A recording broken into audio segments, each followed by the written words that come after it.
The listening part of the occupational English test has 3 parts, and in each part, you hear a number of different extracts. At the beginning of the test, you will hear a beep sound. You have time to read the questions before you hear the extracts. You will hear each extract once only. You have to complete your answers as you listen. At the end of each test, you will be given 2 minutes to check your answers. Part A. In this part of the test, you will hear 2 different extracts. In each extract, a health professional is talking to his patient. For questions 1 to 24, complete the notes with the information you hear. Now, look at the notes for Extract 1.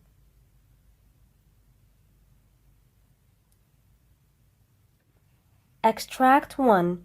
Questions from 1 to 12. You hear a doctor talking to a patient called Alejandro. For questions 1 to 12, complete the following notes with a word or short phrase. You now have 30 seconds to look at the notes.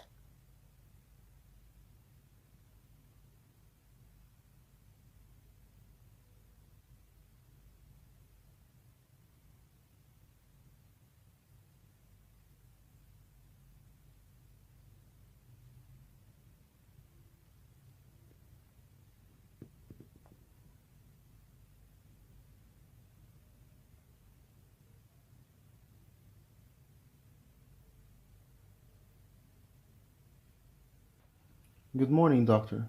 Good morning, Mr. Alejandro. Can you tell me about your problem?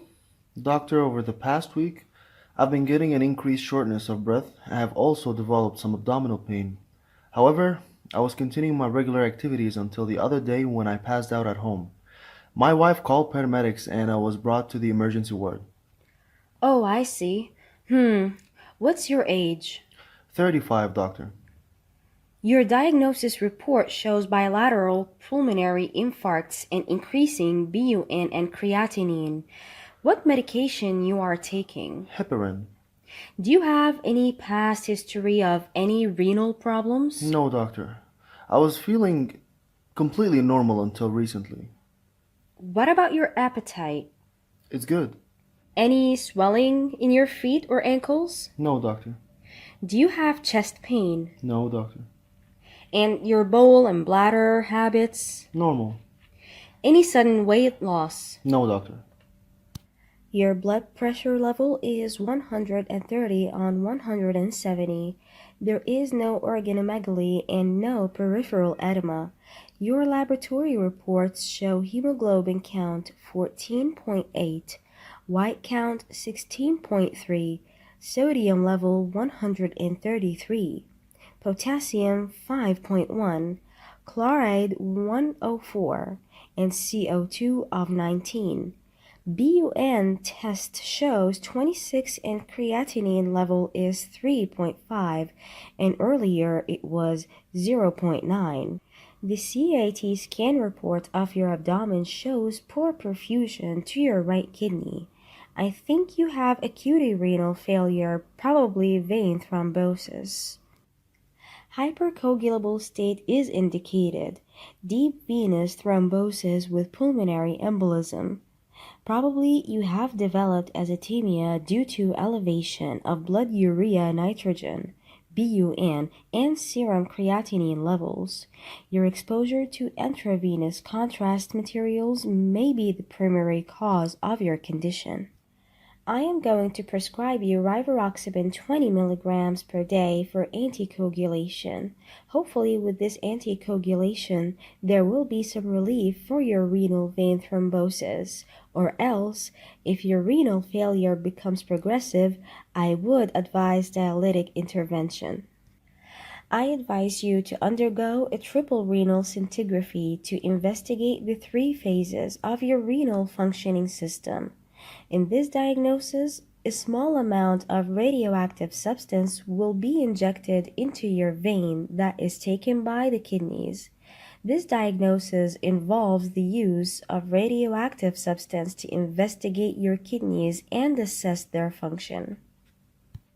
Thank you, doctor.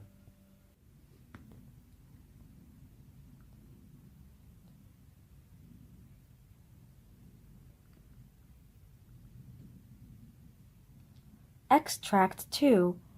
Questions from 13 to 24. You hear a physician talking to a patient called Mr. Zachary. For questions from 13 to 24, complete the following notes with a word or short phrase. You now have 30 seconds to look at the notes.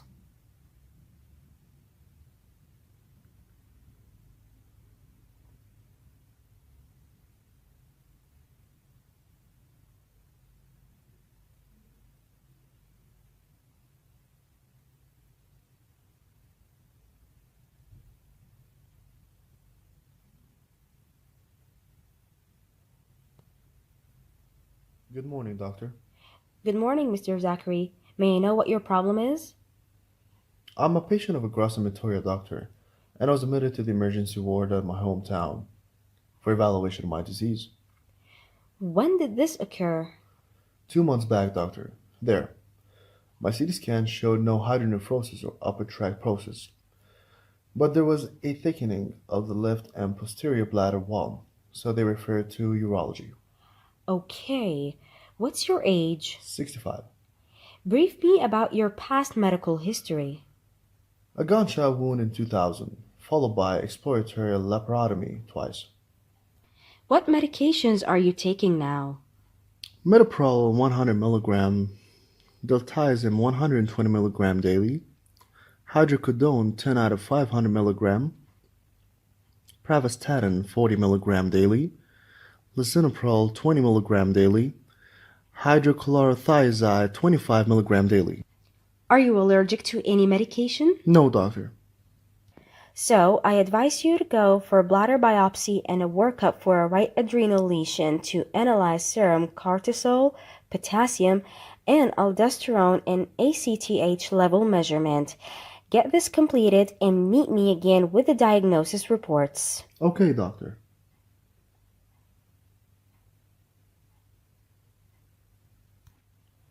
Hello, doctor. Good morning. Hello, Mr. Zachary. How are you? Have you got the diagnosis reports? I'm okay, doctor. Here are all the diagnosis reports. The bladder biopsy confirms high-grade muscle-invasive transitional cell carcinoma with muscularis purpurea in the specimen, but the other workup seems to be totally negative. I am really sorry to inform you that the transitional cell carcinomas are really very difficult to treat. Muscle-invasive carcinoma is likely to spread to other parts of the body, and I have to get it treated either by removing the tumor or by treating the bladder with chemotherapy. I would suggest surgical resection of the tumor. However, the chance of reoccurrence is very common. You should undergo radical curative surgery in the form of a cystoprostatectomy with lymph node sampling. I would advise mitomycin into your bladder along chemotherapy as 6-dose regimen after resection of the tumor. What is the chance for survival, doctor? Actually, I will have to treat this muscle-invasive carcinoma more aggressively. Well, with your cooperation, I hope everything will go well. Sure, doctor. I will extend my full cooperation. I have full trust in your experience.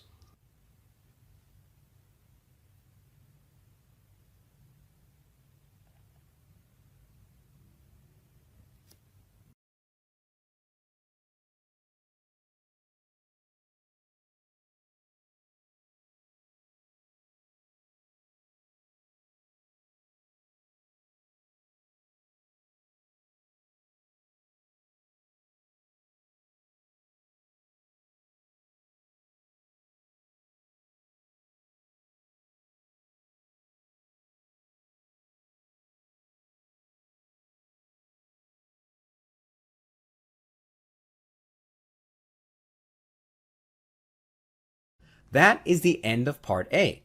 Now look at Part B. Part B. In this part of the test, you will hear 6 different extracts. In each extract, you'll hear people talking in a different healthcare environment. For questions 25 to 30, choose the answer A, B, or C, which fits best according to what you hear. You will have time to read each question before you listen to the audio. Complete the answers as you listen to the audio. Now look at the question 25. You hear a monologue by a physician explaining to his staff about cutaneous manifestations. Now read the question.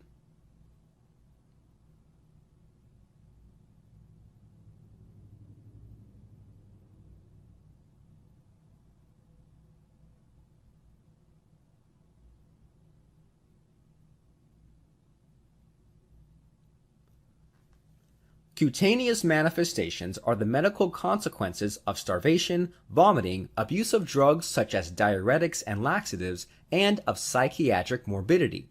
These manifestations include lanugo-like body hair, cirrhosis, carotenoderma, telogen effluvium, acne, seborrheic dermatitis, hyperpigmentation, acrocyanosis, petrichae, pernosis, livido reticularis, interdigital intertrigo, paronychia, generalized pruritus, acquired scurae distente, slower wound healing, prurigo pigmentosa, edema, linear arrhythmia kreleke, acral coldness, pellagra, scurvy, and acrodermatitis enteropathica. The most characteristic cutaneous sign of vomiting is knuckle calluses called Russell's sign. Symptoms arising from laxative or diuretic abuse include adverse reactions to drugs. Symptoms arising from psychiatric morbidity include the consequences of self-induced trauma.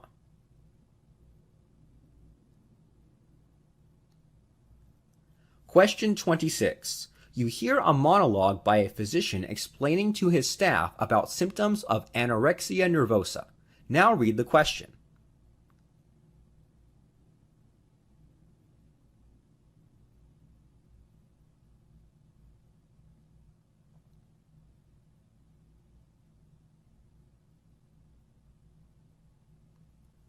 Multiple studies of anorexia nervosa patients have revealed a decreased left ventricular mass, cardiac output, left ventricular index, and left ventricular diastolic and systolic dimensions. Long-standing hypovolemia has also been seen in the patients. Mitral valve motion abnormalities, including mitral valve prolapse, were also seen in a distinct minority that can cause chest pain and palpitations. But the ejection fraction seems to remain preserved in most patients. However, weight restoration had a significant impact in normalization of cardiac dimensions.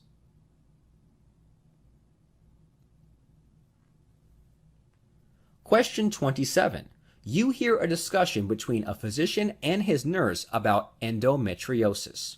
Now read the question.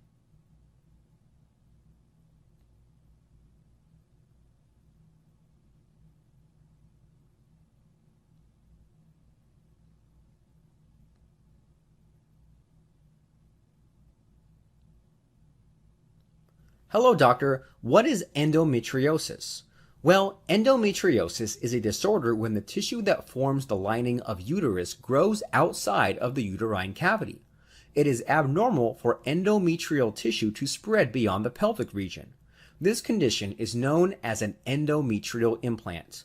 The hormonal changes of the menstrual cycle impact the displaced endometrial tissue, causing the region to become painful, inflamed, and making the tissue grow thicker and finally break down. At one stage, the broken tissue has nowhere to go and becomes trapped in the pelvis.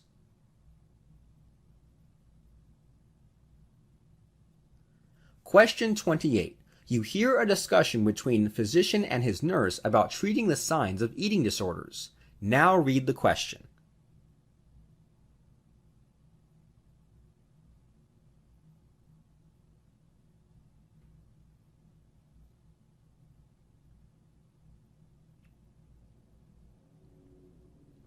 Hello, doctor. What kinds of treatment measures do you suggest for the signs caused due to eating disorders?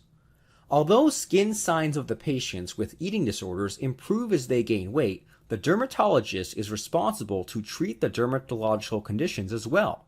Antibacterials or azelaic acid is effective to treat acne, that these may be described as monotherapy or in combinations. Combination zinc with antibacterials such as erythromycin are also suggested because zinc deficiency can be a possible cause for this sign. Angular stomatitis, cheilitis, and nail fragility can be treated with topical tocopherol. Cirrhosis improves with moisturizing ointments. Ointments that contain urea are effective in decreasing the size of Russell's sign.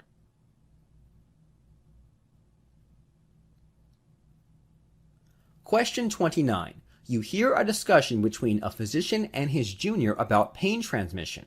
Now read the question.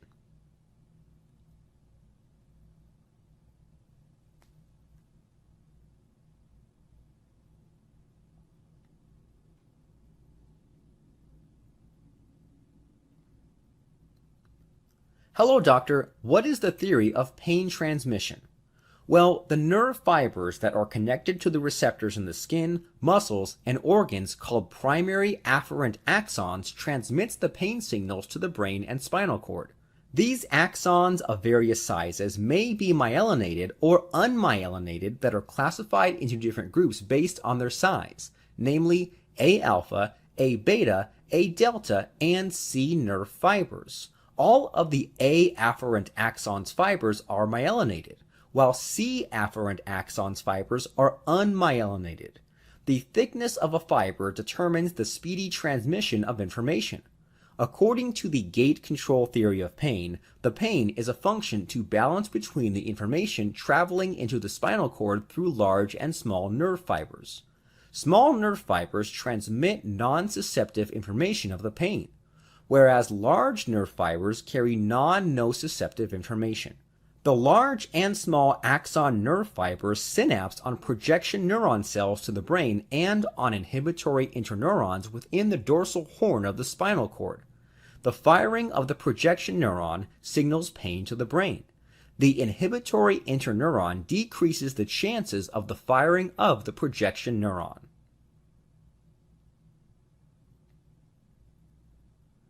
Question 30. You hear a discussion between a physician and his nurse about subclinical seizures. Now read the question.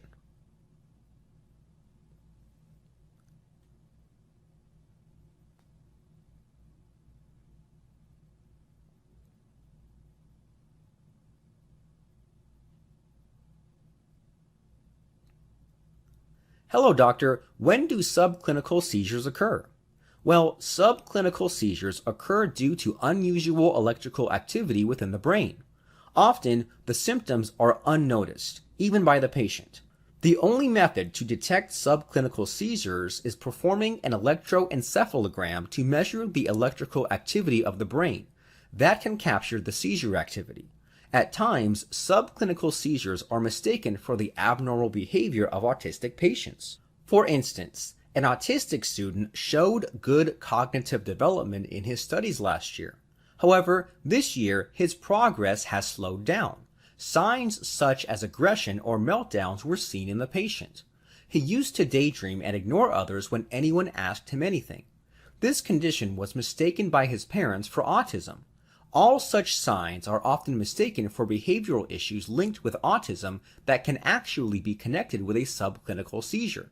According to findings, subclinical seizures may be the cause of psychiatric disorders or compulsive and behavioral disorders, or even schizophrenic, criminal, and antisocial activities.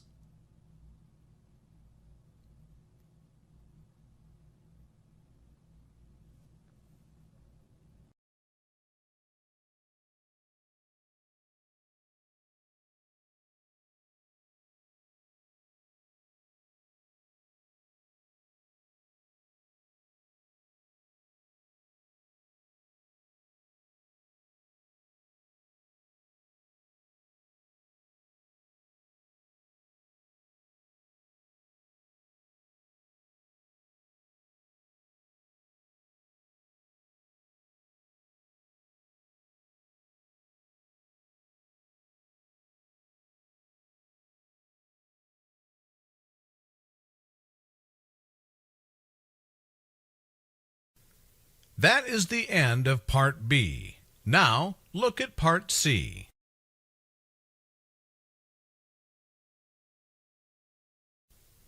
Part C.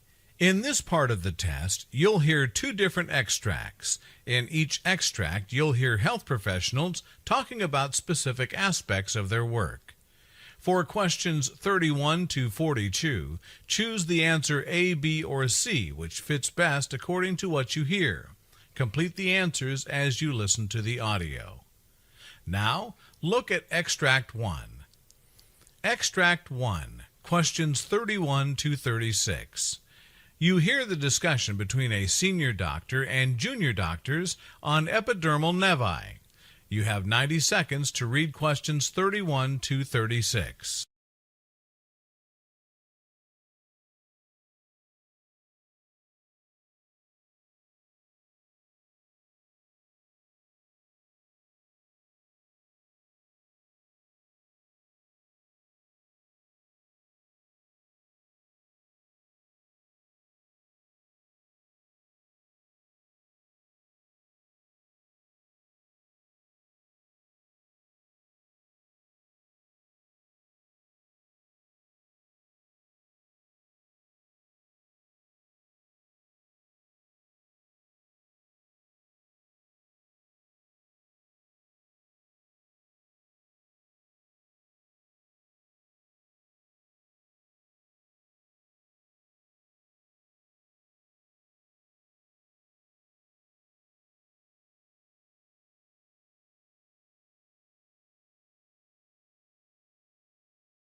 Hello, doctor. Can you please explain different types of epidermal nevi? Epidermal nevi are categorized based on their clinical features, by the site of occurrence and their extent of spread. However, mostly they are categorized based on the epidermal cell that predominates in the lesion. In certain patients, multiple epidermal nevi occur along with systemic abnormalities, and they form the epidermal nevus syndromes. Based on the occurrence patterns, epidermal nevi are categorized differently, despite the similarity in their microscopic appearance. Nevus varicosus occurs as a single or multiple lesions, but always localized. Nevus urineus laterus occurs as a linear pattern of lesions. Ichthyosis hystrix are generalized lesions. However, epidermal nevi are also classified by their cell of origin. Nevus sebaceous are quite common and are made up of sebaceous glands with or without hair follicles. They're found commonly on the scalp, but also on the extremities or trunk, and are pale yellow in color, with a smooth, hairless surface. They are present in infants, though they may manifest only after puberty or in childhood. 1/4 of the cases eventually give rise to tumors and are mostly benign. Often it is connected with the occurrence of Schimmelpenning syndrome, phacomatosis, pigmentokeratotica, didymos-aplastic sebacea, and scalp syndrome. Keratinocytic epidermal nevus are also called non-organide epidermal nevi and are quite common among this group of lesions. They follow the lines of Blaschko and begin as brownish macules, thicken and darken with age to become plaques. They may be defined as linear or varicose based on their appearance. Other variants include the epidermolytic epidermal nevus, the acantholytic epidermal nevus, and the systemized epidermal nevus. Nevus comedonicus are formed of proliferated dilated keratinized follicles, often inflamed or showing signs of infection as a result of blockage, forming blackheads, and pitting is often seen. It may be associated with brain abnormalities, bone defects, and cataracts. The Angora hair nevus is remarkable for the long and soft white hair, like Angora wool, that grows from it. It may be associated with other defects of the brain and bones. The Becker nevus is a dark patch of hairy skin that appears like a checkerboard shape, becoming larger and darker after puberty due to androgen-dependent nature. Often it is found on the upper part of the back or on the shoulders. It is linked with other skeletal-muscular defects, forming the Becker-Nevis syndrome. Inflammatory linear varicose epidermal nevus is linear and forms plaques, usually unilateral. They are usually pruritic and appear inflamed and hyperkeratotic. The first appearance is after 6 months of age. Porokeratotic eccrine nevus appears as warty keratotic papular lesions, mostly on the palms and soles, but in some cases they may appear all over the skin.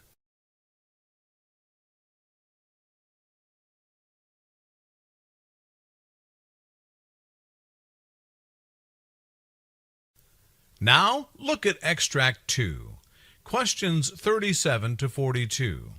You hear the discussion of a physician with junior doctors on different types of gangrene. You have 90 seconds to read questions 37 to 42.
Hello, doctor. Can you explain different types of gangrene?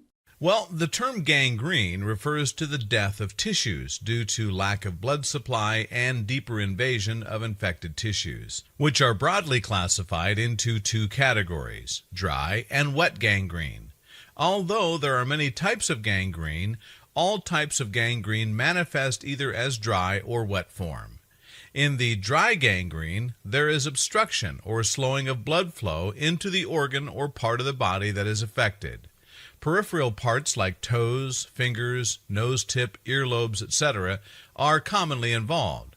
Often, dry gangrene is seen in patients of type 1 and type 2 diabetes, where long-term high blood sugar damages the small arteries and blood vessels that supply blood to the end parts of the body, such as fingers and toes, resulting in obstruction and slowing of blood flow and ultimately gangrene. In patients with dyslipidemia or high cholesterol, there is a risk of cholesterol deposition and lipids called plaques within the blood vessels. In the peripheries, such as fingers and toes, this leads to decrease in the blood vessel diameters by narrowing of the lumen, resulting in formation of gangrene. Patients with peripheral arterial disease develop fatty acid deposits or develop narrowing of peripheral blood vessels. Certain conditions include scleroderma and Raynaud's disease, where the blood supply is restricted to leg or hand muscles, resulting in gangrene. Dry gangrene is usually identified by cold, painless, and dry and shriveled up affected part. However, there will be healthy skin surrounding them. The area affected appear mummified. Wet gangrene occurs due to infection and invasion of bacteria into deeper tissues after injuries, foot ulcers, frostbites, or burns. There is excessive swelling of the affected part due to release of the toxins from the invading bacteria, resulting in blockage of the blood supply and worsening of the infection as the white blood cells cannot reach the area affected via blood vessels. Wet gangrene spreads much quicker than dry gangrene and may result in life-threatening complications like septic shock. Wet gangrene appears discolored or black, and often with acute and excruciating pain. There are black blisters and foul-smelling pus beneath the thinned skin at the area. Since the infection is associated with discharge of pus, it is called wet gangrene. Gas gangrene is caused by bacteria called Clostridium that is found in spores present in the soil. Gas gangrene was a common cause of death in the wars. The gangrene is caused by the toxins released by the bacteria. Gas gangrene is further categorized into three types: traumatic gas gangrene, occurring after injury; non-traumatic gas gangrene; recurrent gas gangrene, caused by C. perfringens species of bacteria. Necrotizing fasciitis is a deep tissue infection caused by bacteria like Staphylococcus or Streptococcus. The bacteria spreads deep into the skin and into the tissues and attacks the soft tissue and the fascia, which is a sheath of tissue covering the muscle. This can occur in an extremity following a minor trauma or due to the opportunity for the bacteria to enter the body, such as surgery. The necrotizing fasciitis infection, known as flesh-eating bacteria, is most common with minor trauma. A mixed bacterial infection is often the cause after surgery. Internal gangrene is caused when blood supply to an internal organ is hampered, usually by pressure from another organ or growth. For instance, in hernia, there is an abdominal opening where the intestine may get blocked, and the blocked area turns gangrenous. Noma or cancrum oris affects the face. Fournier's gangrene is a rare but life-threatening condition affecting the penis and genitalia. This disease has been shown to have a predilection for patients with diabetes as well as long-term alcohol misuse. However, the disease can also affect patients with non-obvious immune compromise. The development and progression of the Fournier's gangrene is often fulminating and can quickly cause multiple organ failure and mortality. Due to such potential complications, it is crucial to diagnose the disease process as early as possible. Death rate is very high despite antibiotics and aggressive debridement and broadly accepted as the standard treatment. Mohali's synergistic gangrene is a rare type seen in patients after surgery. Mohali's synergistic gangrene is caused by S. aureus and Streptococcus organisms. One of the recognizable symptoms is the presence of extremely painful lesions that usually form in the second week after surgery or minor trauma.